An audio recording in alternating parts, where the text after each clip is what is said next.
हम बात कर रहे हैं हल्ला बोल की, संग्राम की, जो संसद से सड़क, सड़क से संसद तक दिखाई दे रहा है छात्रों के हक में। अब कांग्रेस ने भी अपनी आवाज को बुलंद किया है। कल पंचकुला में कांग्रेस का बड़ा प्रदर्शन देखने को मिला था। बीजेपी दफ्तर का घेराव करने की कोशिश की गई। वहां से कांग्रेस के तमाम नेताओं को, विधायकों को हिरासत में भी लिया गया। और इस वक्त बड़ौदा से कांग्रेस विधायक इंदुराज नरवाल हमारे साथ जुड़े हुए हैं। इंदुराज नरवाल जी, बहुत बहुत स्वागत है आपका लिविंग इंडिया न्यूज पर। जी धन्यवाद। कल आप लोगों ने सड़क पर उतरकर जो आपने सिस्टम के खिलाफ, सरकार के खिलाफ आवाज को बुलंद किया। आज ही प्रधानमंत्री की तरफ से पोस्ट किया गया है, कहा कि हम फास्ट ट्रैक कोर्ट्स बनाएंगे। नीट पेपर लीक में जितने भी दोषी हैं उनको प्रधानमंत्री जी ने जो ट्वीट किया जी उससे मानने वाले नहीं हैं, ना इस देश के छात्र मानेंगे।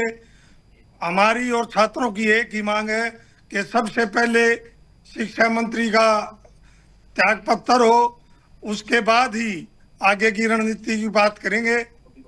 और इसके साथ साथ मीडिया के सामने आके नरेंद्र मोदी जी देश के जो प्रधानमंत्री हैं, जो हमारे लड़कों को पीटागा, छात्रों को पीटागा, हमारी बेटियों को पीटागा, 12-12 साल की जो लड़कियां थी, आपने देखा कि दिल्ली की पुलिस ने उनको लठ मारने का काम किया, उनसे माफी मांगेंगे।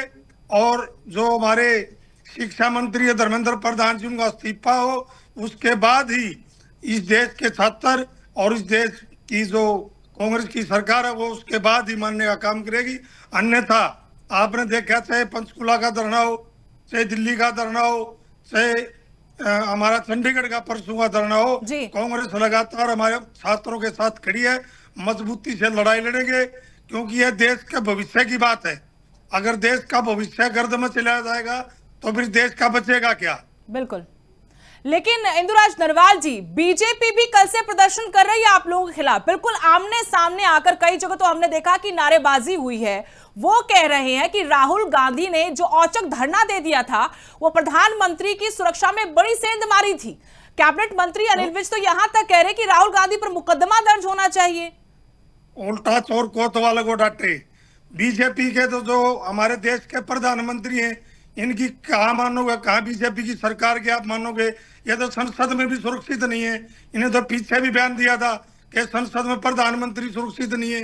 क्या लोकतांत्रिक हक नहीं है कि हमारे जो नेता विपक्ष है राहुल गांधी जी, हमारे जो सांसद हैं, प्रधानमंत्री के घर के गेट के सामने धरना देने का उनका अधिकार है। ये तो संसद में सुरक्षित नहीं, ये घर में सुरक्षित नहीं। अगर इनको इतना भय है, इतना डर है, तो इस्तीफा दे दो देश की गद्दी से। आप राजा बन के काम कर रहे हो, आप सेवक बन के काम करोगे तो आपका डर और भय निकल जाएगा। अब कांग्रेस की अगली रणनीति क्या है? क्या और भी धरना प्रदर्शन होंगे आप लोगों के हरियाणा में? बिल्कुल लगातार चलेंगे, जब तक चलेंगे जब तक धर्मेंद्र प्रधान का इस्तीफा नहीं होगा, तब तक चलेंगे।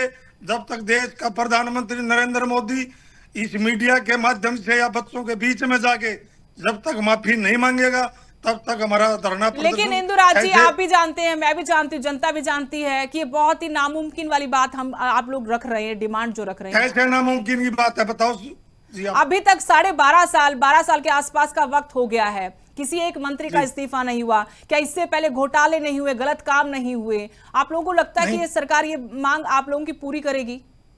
देखिए, लगातार घोटाले हुए और ये तो बारी बारी से अंग्रेजों की नीति थी, फूट डालो राज करो। वो ये काले अंग्रेज हैं, ये वही नीति अपना रहे हैं। पहले इन्होंने किसानों के साथ किया, फिर पहलवानों के साथ किया।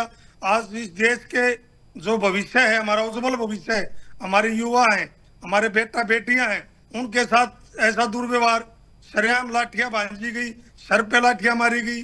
तो इससे कोई ना कांग्रेस पार्टी इस बात को सहेगी, ना इस देश का युवा इस बात को सहने को तैयार है। देश की भविष्य के लिए लड़ाई इस देश का युवा भी लड़ेगा। इस देश की जो हमारी राजनीतिक पार्टी कांग्रेस पार्टी है, वो भी इसको लड़ाई को लड़ने का काम करेंगे। लेकिन विपक्षी ये आरोप लगा रहे हैं आप पर, कांग्रेस पर, कि वो छात्रों के इस आंदोलन को, स्टूडेंट्स के इस मूवमेंट को हाईजैक करने की कोशिश कर रहे हैं। ये बीजेपी का भी ये भी षड्यंत्र है। बीजेपी का राहुल गांधी जी, आपने देखा जब से पेपर लीक हुए, राहुल गांधी जी ने वहां कोटा में जाके छात्रों से बात की, जो छात्रों की आवाज गूंज का प्रोग्राम है, फिर देहरादून में करी, और अब लगातार हम इसको करते रहेंगे। अगर हमें कोई छात्रों की आंदोलन की अगर कोई बात थी तो हम जंतर मंतर नहीं गए, हमने अपना पहले से ही अपना इसके खिलाफ आंदोलन शुरू कर रखा है। हम जैसे बीजेपी कोई भी रणनीति बनाएगी कुछ कोई, लेकिन सड़कों पर तो आप राहुल गांधी के डिटेन करने के बाद उतरे ना, इस पर भी क्वेश्चन मार्क लगा रही बीजेपी कि आपको अपने नेता का दर्द हुआ, आपको देश के भविष्य छात्रों को लेकर कोई दर्द सहानुभूति नहीं है। नहीं, हम राहुल गांधी जी डिटेन करे इसके लिए सड़क पर कांग्रेस बिल्कुल नहीं उतरी। कांग्रेस उतरी है छात्रों के पक्ष में, छात्रों के साथ देने के लिए। राहुल गांधी जी को डिटेन करो, पकड़ो, हम डरने वाले नहीं है जी। अभी तो डिटेन किए हैं हम, तो अगर ये सरकार गोली भी चलाएगी तो ये कांग्रेस के जो विधायक है, सिपाही हैं, ये छाती अड़ा के गोली खाने के लिए भी तैयार है। चलिए, बहुत बहुत शुक्रिया इंदुराज नरवाल जी, आपने वक्त निकाला हमसे बातचीत के लिए। बड़ौदा से कांग्रेस के विधायक इंदुराज नरवाल हुआ कि हम गोली खाने को भी तैयार हैं, हम छात्रों के हक में उनकी लड़ाई सड़क पर उतरकर लड़ते रहेंगे और संसद में भी लड़ाई लड़ेंगे जब तक प्रधानमंत्री नरेंद्र मोदी बच्चों के बीच आकर या मीडिया के माध्यम से माफी नहीं मांगते। जो कृत्य हुआ है, बच्चों पर लाठीचार्ज हुई है, लड़कियों के साथ दुराचार हुआ है और साथ में धर्मेंद्र प्रधान का इस्तीफा भी चाहिए और संसद में चर्चा।